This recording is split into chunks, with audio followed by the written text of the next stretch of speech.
பஞ்சமா பாதக பாவம் மகா பாவம் கொடும்பாவம்லாம் இருக்கு. அந்த வாராகி தாய் அப்படின்றவ பஞ்சமா பாதகங்கள் பண்ணவங்களை கூட காப்பாற்றுவதற்கு வழிமுறைகளை கொடுக்கும். அப்போ அக்னியில் பொசுக்கப்படும்னா எல்லா ஹோமத்திலையும் தான் அக்னி வளருது. பிரத்திங்கரா கூட தாய் தான். ஆனால் ஆபிச்சார தோஷத்துக்கு ஏவல் பிள்ளி சூனியம் மாதிரி போகிறது. பஞ்சமா பாதகங்கள் பண்ணிட்டாலே அதனுடைய பாதிப்புகள் வியாதிகளாக வெளிப்படும். குடும்பத்தில் ஒற்றுமை இல்லாமல் இருக்கும். குடும்பம் சரி தனித்தனியாக பிரிஞ்சிருக்கு. எல்லாத்தையுமே முடக்கும் பொழுது ஒரு பெரிய பணம் கோடிக்கணக்காக பணம் இருந்தால் கூட அந்த குடும்பம் முடங்கிடும்.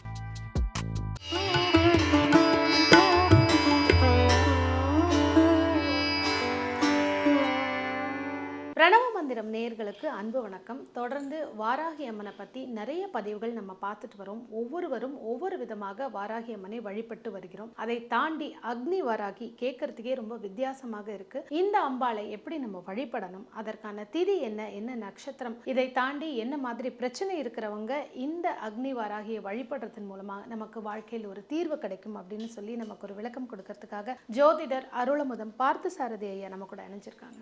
ஐயா வணக்கம். நமஸ்காரம். பிரணவ மந்திரம் நேயர்களுக்கு அடியேன் சிறந்தார்ந்த நமஸ்காரங்களை தெரிவித்துக் கொண்டு ஒரு அற்புதமான சப்ஜெக்டை, அதாவது இன்றைக்கு காலகட்டத்தில் ரொம்ப ரொம்ப முக்கியம் என்னன்னு சொன்னால், இந்த பஞ்சமா பாதகங்கள் சொல்லக்கூடிய பாவங்கள் இன்றைக்கி பெருகி போயிடுது. பஞ்சமா பாதக பாவம் மகா பாவம் கொடும்பாவம்லாம் இருக்குது. இதெல்லாம் பாவம்ங்கிற பேரில் கேட்டகரியில் இருக்கும். ஆனால் பாதகம் அப்படின்னு சொன்னால் இதுக்கெல்லாம் அப்பாற்பட்டதுக்கு பாவம்னே பேர் கிடையாது, அதுக்கு பாதகம்னு பேர். அதில் 5 பெரிய பாவங்கள், அதுக்கு பாதகம், பஞ்சமா பாதகம்னு பேர். அந்த பஞ்சமா பாதகத்தில் எதெல்லாம் வருதுன்னா, கொலை பண்ணுகிறது வருது, கொள்ளையடிக்கிறது, திருடுறது, பொய் சொல்லுது, சூதாடுதல், மது. இந்த 5 பஞ்சமா பாதகத்தில் வரும். 5 பாவத்தை தொட்டுட்டானா விடாமல் அவனை துரத்திட்டே வரும். பெரிய பெரிய பாவங்களை பண்ணிகிட்டே இருக்கும்போது அது அவனை மட்டும் கிடையாது, அவனுடைய வம்சத்தையும் பாதிக்க ஆரம்பிச்சு. ஜோதிட சாஸ்திரத்திலே 5ஆம் இடத்துக்கு பஞ்சமஸ்தானத்துக்கே பூர்வ புண்ணியஸ்தானம் பாவம். அப்போ அந்த 5 தான் அந்த பாவத்தையும் புண்ணியத்தையும் சொல்லக்கூடியது. அதே மாதிரி அந்த 5 தான் பஞ்சமா பாதகத்தையும் சொல்லும். அப்போ அந்த பஞ்சமா பாதகங்கள் பண்ணியாச்சுன்னா இதுலேருந்து விமோச்சனம் இருக்காதா அப்படின்னு சொன்னால் விமோச்சனம் இருக்கு. நம்மளுடைய சாஸ்திரங்களில் பிறந்த ஒவ்வொரு ஆத்மாக்களும் பகவான்கிட்ட போகணும். கொலை பண்ணுறவனும் பகவானை நோக்கி தான் போகிறான், நல்லவனாக இருந்தாலும் பகவானை நோக்கி தான் போகிறான். என்ன வித்தியாசம்னா, இவன் கொலைக்குரிய தண்டனையை அனுபவிச்சுட்டு லேட்டாக போவான், இவன் சீக்கிரம் போவான். அந்த வித்தியாசம் தான். அந்த சாஸ்திரங்கள் அடிப்படையில் இந்த பஞ்சமா பாதகங்களை போக்கணும்னு சொன்னால், இப்போ வாராகி வழிபாடு இன்னைக்கு நிறைய நடந்துட்டு இருக்கு. பொதுவாகவே வாராகின்னு சொன்னாலே பஞ்சமி தேதி தான், அதுவும் 5 தான். இன்னைக்கு இந்த வாராகி வழிபாடை பற்றி ஒரு பெரிய ஒரு விழிப்புணர்வு ஏற்பட்டிருக்கு. ஏன்னு சொன்னால், இந்த பூமிக்கே வராக கஷேத்திரம் தான் பேர். வராகர் தானே கடல்லேருந்து இந்த மேலே பூமி எடுத்துகிட்டு வந்தார், வராக கஷேத்திரம் தான் பேர். அப்போ அந்த வராக கஷேத்திரம்ங்கிறது பெருமாளை சொன்னால் கூட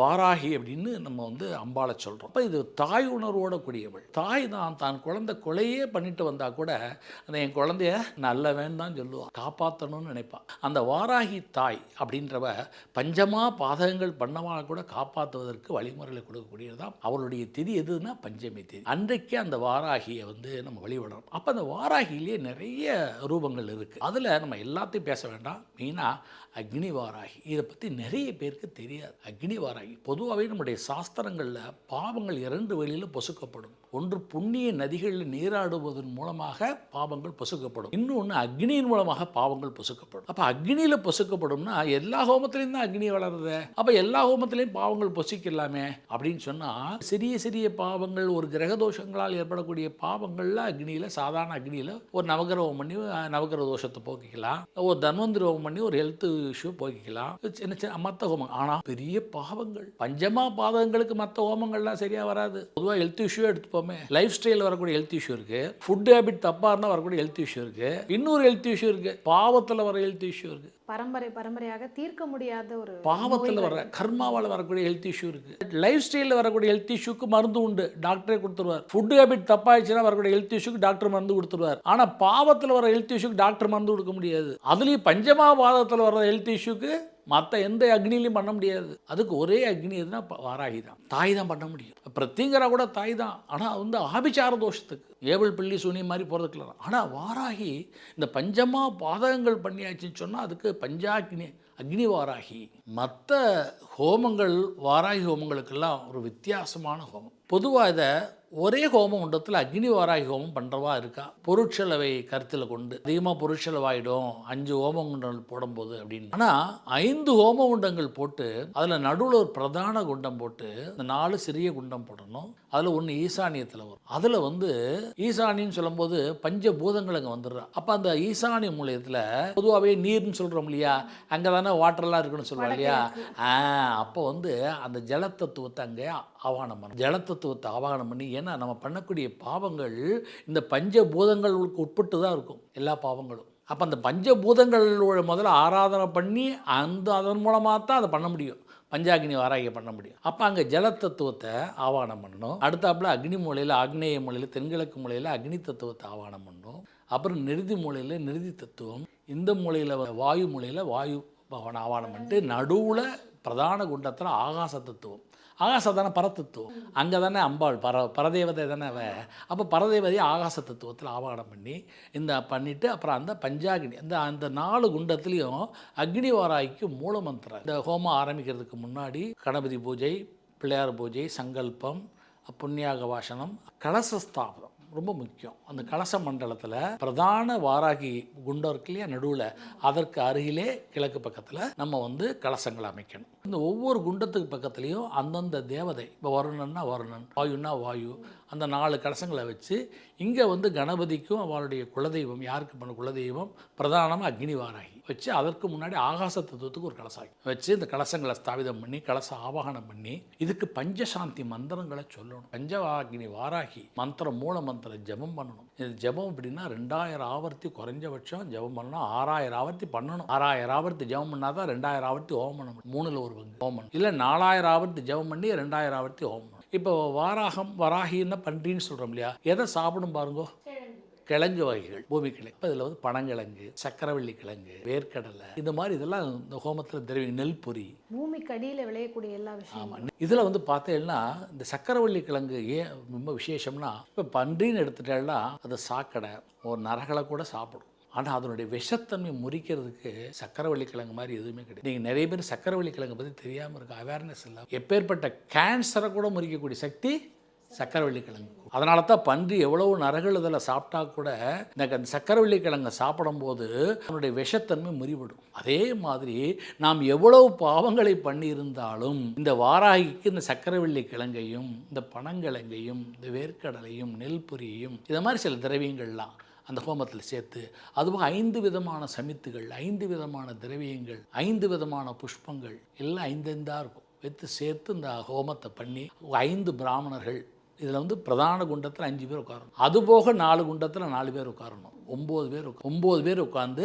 இதில் நடுவில் குண்டத்தில் 4 பேர் உட்காந்து ஒருத்தர் ஆச்சாரியனாக இருந்துப்பார். மொத்தம் 9 பேரில் 8 பேர் ஹோமம் பண்ணுவா, ஒருத்தர் ஆச்சாரியனாக பண்ண. ஆச்சாரியனாக இருந்து ஹோமத்தை வழிநடத்தி பண்ணும் பொழுது இந்த ஹோமத்தை பண்ணி முடிச்சுட்டு இந்த கலச தீர்த்தத்தினால யாருக்கு பிரச்சனை இருக்கிறதோ அவர்கள் அந்த கலச தீர்த்தத்தால் ஸ்நானம் பண்ணி அந்த போட்டிருக்கிற ட்ரெஸ்ஸை விசர்ஜனம் பண்ணிவிட்டு வேறு ட்ரெஸ்ஸை மாற்றி அவர்கள்ட்ட தானங்கள் கொடுக்கணும். பஞ்சதானம், தசதானம் இருக்குது. குறைஞ்சபட்சம் 5 தானங்கள் கொடுக்கும். தானங்களை கொடுத்து அவர்கள்ட்ட ஆசீர்வாதம் வாங்கிட்டா எப்பேற்பட்ட பஞ்சமா பாதங்கள் பண்ணியிருந்தாலும் அதிலிருந்து விடுபடும். இப்போ நம்ம இந்த அக்னி வாராகி யாகத்தை பற்றி கேட்டு தெரிஞ்சுக்கணும். எந்த மாதிரி பிரச்சனை இருக்கிறவங்க இதை இமீடியட்டாக பண்ணுறதுனால அவங்களுக்கு ஒரு ரெமெடி கிடைக்கும். பொதுவாக ஒவ்வொரு யாகங்கள், இப்போ தன்வந்திரின்னு சொன்னால் ஹெல்த் இஷ்யூ, மிருத்யுஞ்சோர்னா ஒருத்தருக்கு ஆயுள் மொழிபடி மிருத்யுஞ்சய ஹோமம், இல்லை நவகிரகம் இருக்குது. ஆனால் இந்த பஞ்சாக்னி வாராகி என்னென்னா பஞ்சமா பாதகங்கள் ஒருத்தர் பண்ணிட்டான்னு சொன்னால் இந்த பாதகங்கள்னால வரக்கூடிய பாதிப்புகள் அப்படியே ஸ்ப்ரெட் ஆகும். எப்படிலாம் ஸ்ப்ரெட் ஆகும்னா குடும்பத்தில் ஹெல்த் இஷ்யூஸ் வரும், பெரிய ஹெல்த் இஷ்யூஸ், கேன்சர் முதற்கொண்டு ஹெல்த் இஷ்யூஸ் வரும் அல்டிமேட்டாக போனால்.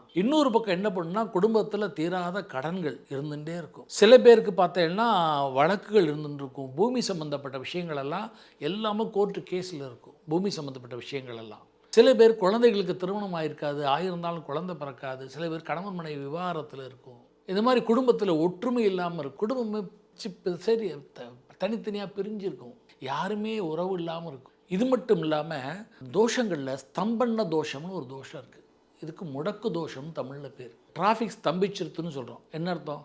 ஆடிக்காரே வாங்கினாலும் டிராஃபிக்கில் மாட்டினா நகலை கூட முடியாது. கோவிலில் துவஜஸ்தம்பம்னு வச்சுருப்பா, அதுக்கும் ஸ்தம்பம் தான் பேர். அப்படியே உள்ள அது நின்றுட்டே இருக்கும், அது நகலாது, ஆடாது. தொழிலில் மிஷின் வாங்கி நல்லா புது மிஷின் வாங்கினா கூட சடனாக வந்து இறங்கின உடனே அது ஓடாமல் நின்று போயிடும். அப்படி டோட்டலாக எல்லாத்தையுமே முடக்கி போட்டு, இதுக்கு முடக்கு தோஷம். இதோட சேர்ந்து ஹெல்த்தில் முடக்குவாதம்னு ஒரு வாதம் இருக்குது. இந்த முடக்குவாதம் இன்றைக்கி அதெல்லாம் நிறைய பெரிய லெவலில் பேசிட்டு ஆர்டிஷம் முடக்குவாதம்லாம் வந்துருக்கு பாருங்க. இதெல்லாம் அதில் வர்றது தான். இதை மாதிரி இந்த பஞ்சமா பாதகங்கள் பண்ணியாச்சுன்னா அதனுடைய சைடு எஃபெக்ட்ஸாக வரக்கூடிய பிரச்சனைகள்லாம் இதெல்லாம். இந்த அத்தனையும் முடக்கு எல்லாத்தையுமே முடக்கிடும். முடக்கும் பொழுது ஒரு பெரிய பணம், கோடிக்கணக்காக பணம் இருந்தால் கூட அந்த குடும்பம் முடங்கி இருக்கும், உறவுகள் அற்று இருக்கும். குடும்பத்தில் கணவன் மனைவி ஆளுக்கு ஒற்றுமைப்படுத்துகின்ற ஒற்றுமை இருக்க, இது மாதிரியான ஒரு அந்யோன்யமற்ற ஒரு நிலைமை, எதிலும் அவர்களுக்கு ஒரு சகாயம் இருக்காது. கால சகாயம்னு சாஸ்திரத்தில் ஒன்று சகாயம் இருக்காது. இது எல்லாமே இந்த பஞ்சமா பாதகத்தில் அடிப்படையாக வச்சு வர்றது. அதில் வரக்கூடியதில் இந்த முடக்கு தோஷம் ரொம்ப முக்கியமான தோஷம். இந்த முடக்கு தோஷத்தை நிவர்த்தி பண்ணுவதற்காகவே இன்றைக்கி என்கிட்ட நிறைய பேர் வர்றா. அதில் பெரும்பாலும் எல்லாரும் எல்லாம் இந்த காரியத்தை எடுத்தாலும் ஒரு இன்ச்சு கூட நகல மாட்டேங்கிறது தான். அவளுக்கு நான் சஜஸ்ட் பண்ணுறது பஞ்சாக்னி வாராகி. இந்த பஞ்சாக்னி வாராகி ஒரு தடவை பண்ணிட்டாலே போதும், கடன்னு தேர் ஓடுற மாதிரி ஓடி நிலைய போய் சேர்ந்துடும். அப்பேற்பட்ட ஒரு சக்தி உள்ள ஒரு ஹோமம் எதுன்னு சொன்னால் அந்த பஞ்சாக்னி வாராகி. இதை ஒரு பஞ்சமி திதி இன்னைக்கு பண்ணலாம், இல்லை ஒரு அமையலைன்னு சொன்னால் அஷ்டமி திதி பண்ணலாம். இதில் சில விதி விலக்குகள் உண்டு. என்னென்னா, பெண்கள் அவர்கள் தலைக்கு குளித்து குறைஞ்சபட்சம் 5 நாள் ஆயிருக்கணும், முடிஞ்சிருக்கணும், கண்டிப்பாக அதை முடிஞ்சிருக்கணும். அதே மாதிரி அந்த யார் இந்த ஹோமத்தை பண்ணுறாலும் அந்த குடும்பத்தில் இப்போ ஒருத்தர் வந்து தம்பதிகள் வந்து ஹோமத்தை பண்ணுறா, ஆனால் அவங்க குடும்பத்தில் வேறு பெண்கள் யாராவது வீட்டு விளக்காக இருந்தால் அப்பையும் பண்ணக்கூடாது. அந்த வீட்டில் அந்த தீட்டு சமாச்சாரங்கள் இருக்கக்கூடாது. பிறந்த தீட்டும் கூடாது, இறந்த தீட்டும் கூடாது, பிள்ளைப்பத்த தீட்டும் கூடாது, பெரியவளான தீட்டும் கூடாது. எந்த தீட்டும் இதற்கு ஆகாது. இது தீட்டில்லாத சமயத்தில் பண்ண வேண்டிய ஹோமம். இதுதான் இதனுடைய மெயின் விதிமுறை. இது ஒரு தாய் தானே, அவளுக்கு தீட்டு உண்டானா கண்டிப்பாக இந்த ஹோமத்துக்கு உண்டு. ஏன்னா அது பாதகத்தில் பண்ணுற பிராயச்சித்தம், இதுக்கு தீட்டு ஆகாது. எவ்வளோ பெரிய ஊழ்வினையாக இருந்தாலும் இந்த பஞ்சாக்னி வாராகி ஹோமத்தின் மூலமாக ஒரு குடும்பத்தை எவ்வளோ ஸ்தம்பிச்சு போய் முடங்கி கிடந்தாலும் அதை திரும்ப வந்து செயல்படுத்த முடியும்னு சொல்லி ரொம்ப அழகாக அருமையாக புதுவிதமான வாராகி வழிபாடை எல்லாருக்கும் சொன்னதற்கு நன்றி. ரொம்ப சந்தோஷம்.